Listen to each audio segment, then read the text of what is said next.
and that's to make people better and to improve your football team to win games.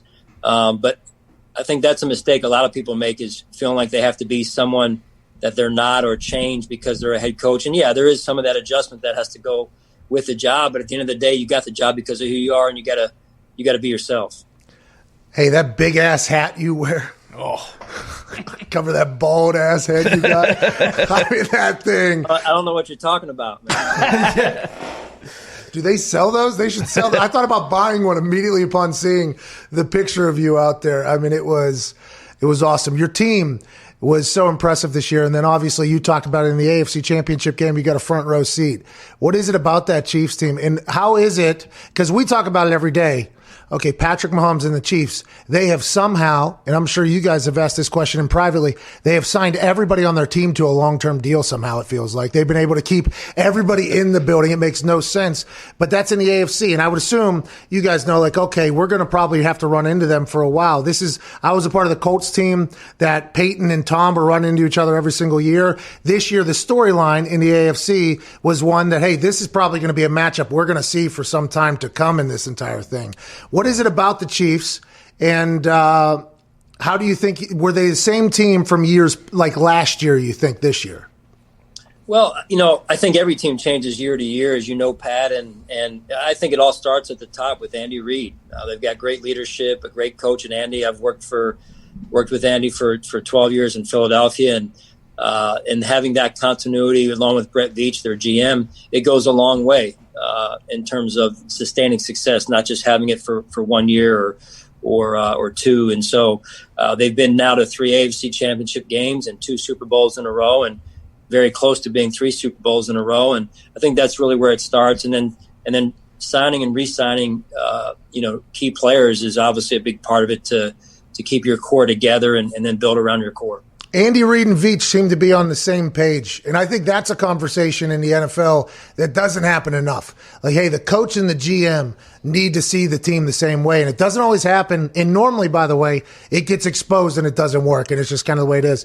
It seems like you and Mr. Bean have an incredible relationship, an incredible view on this whole thing. You guys have been really patient together. How is that? And when did that start? Just naturally? Or is that something that had to be decided upon? Well, that relationship's an important one, and every year you see that relationship fall apart at different teams and for different reasons. So I think you got to have the right people in those jobs, and they have to be aligned philosophically on how they want to do it and support each other. And that's what I'm fortunate to have in Brandon Beane. He does a phenomenal job of making my life and my job easier, and I hope I help out in a similar way with him. And but that's, again, going back to the people quotient, and I think it just starts with people, and but you got to hang together, because there's going to be some tough times as you try and build it, as you said, and we've had some of those tough moments, but our hope and desire is we're getting better every year.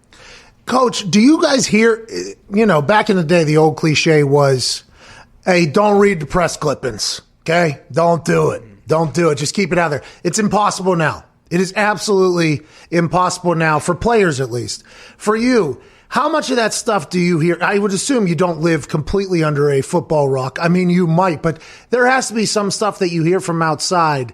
Does that ever trickle its way in? Does that happen? Or are you a guy who's just anything that's said outside here, I do not give a single damn about?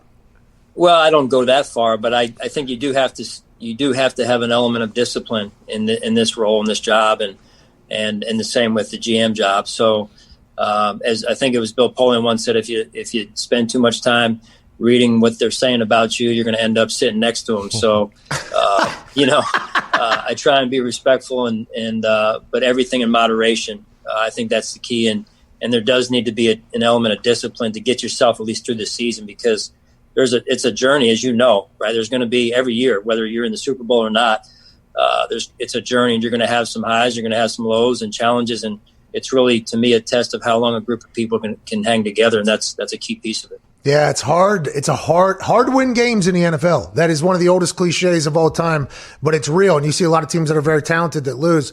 The team that you're building up there in Buffalo is awesome to watch. Seem to win a lot of games.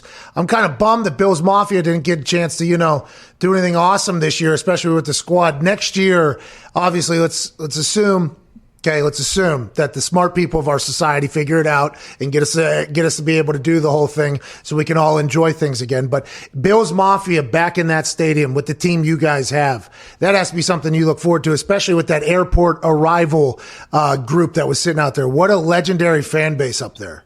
Yeah, you look like you'd fit right in with the Bills Mafia. Yeah, by the way, I think I would. Yeah, you may need to take your shirt off or something. Yeah, right? Not right now. It's been a long fall. It has been a journey. It has been a journey. No, it's a fan base that's unmatched, really. I mean, I've been fortunate to be in a couple different spots before landing in Buffalo, and just an incredible fan base, very passionate, love their team, support the team in down years. And it was 17 years before we got here, before they were back in the playoffs again. And those midnight or early morning arrivals back at the airport when it's 10 degrees and it's snowing outside, I don't know of another fan base that would greet their team the way the Bills Mafia greets us. And also worldwide pandemic. Yeah.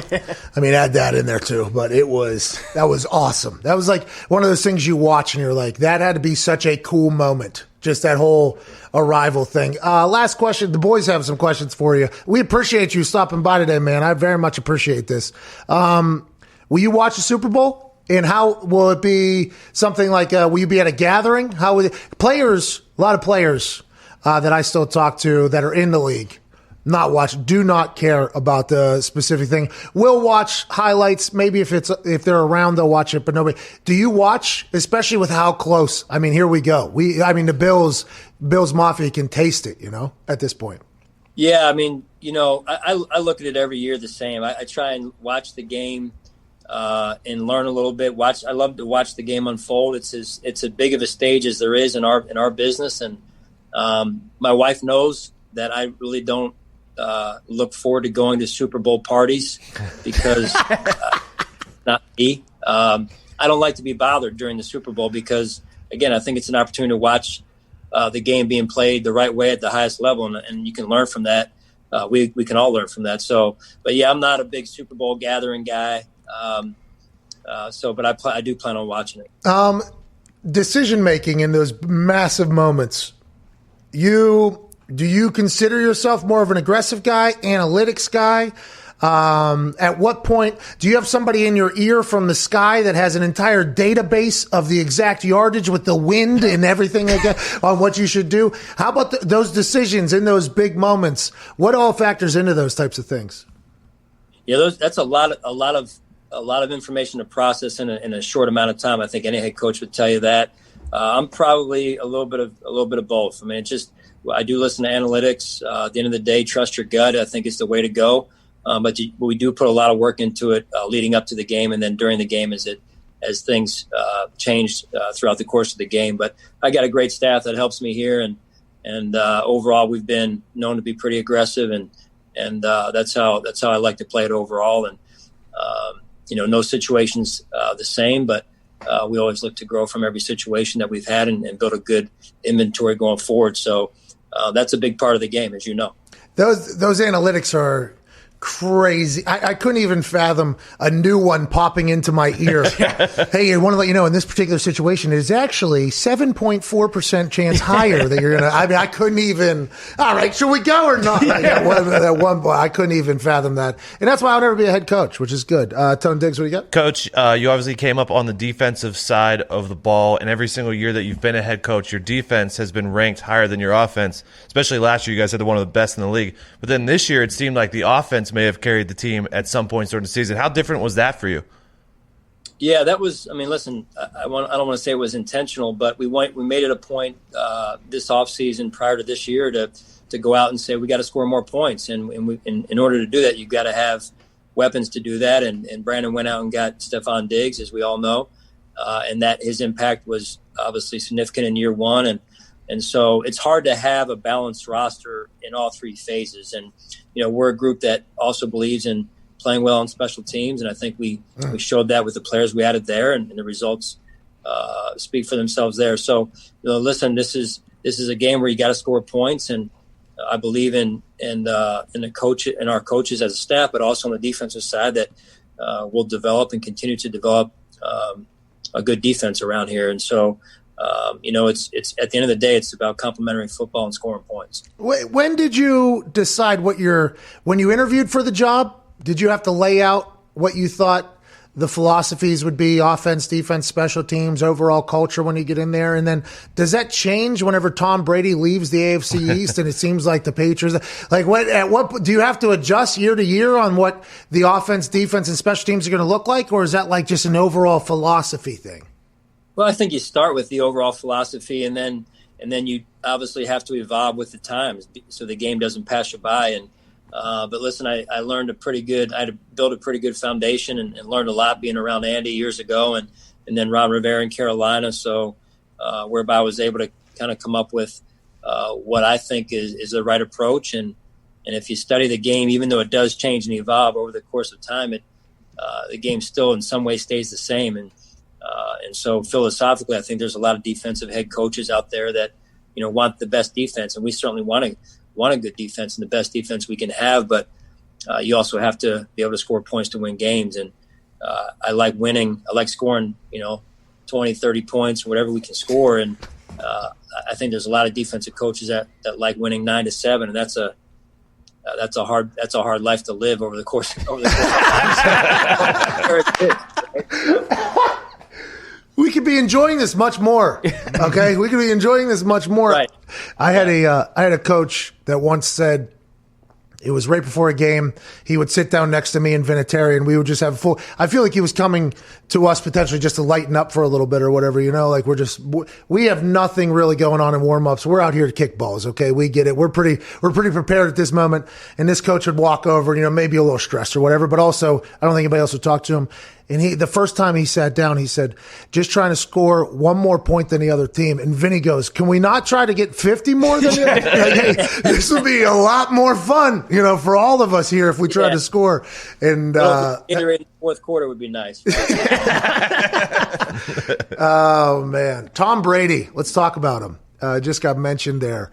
The conversation revolving around him for good reason. I mean, he's in his 10th Super Bowl at this point. It makes no sense how this whole thing has gone. What is it about him you think that his teams win? Like you had to battle him, obviously. What is it about Tom Brady you think that makes him the guy that people are going to talk about 70, 80, 90 years from now if the league and the world survives that long? Yeah, I'll tell you what I had a chance to witness playing him even before I got to Buffalo and then in the division here for a couple of years is he's got an incredible desire to win and a burning desire, as I would call it, to win. And he seems like he puts in an incredible amount of time and he holds people around him to a high standard and in fact improves people by the way he plays and approaches the game in terms of helping people improve those that are around him. So I think that's what great players do. That's what great leaders do. And I can't wait to watch the Super Bowl because of I think it's going to be a heck of a game and two really good teams, two really good quarterbacks, two really good coaches. What coaches, you mentioned Andy Reid there, Ron Rivera a lot. In your process of becoming a head coach, are you just like picking things from people that you're kind of because the coaching tree thing is talked about so much, and I think it's because that's the style. For instance, Sean McVay had what did he have, a croissant with a guy? Yeah, that's right. Sean McVay had a croissant with a guy. A guy became a head coach. Okay, like the next day, and he's now in his entire. Okay, like that becomes his thing. And I assume whenever they hire these people in the tree, they're like, hey, we think you're going to be that person. Is that an accurate depiction of what people expect and think? And how accurate is that in reality when it comes to the coaching tree thing?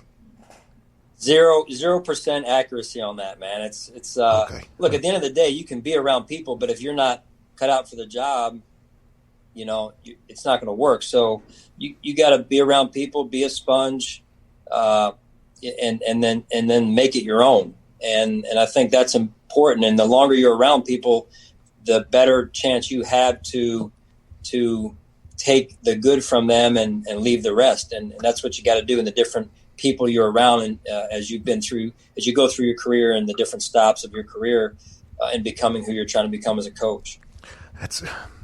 The thought, though, if any time a coach gets hired from a coaching tree, the immediate follow was, oh, okay, we got this guy. Whoa, I don't know.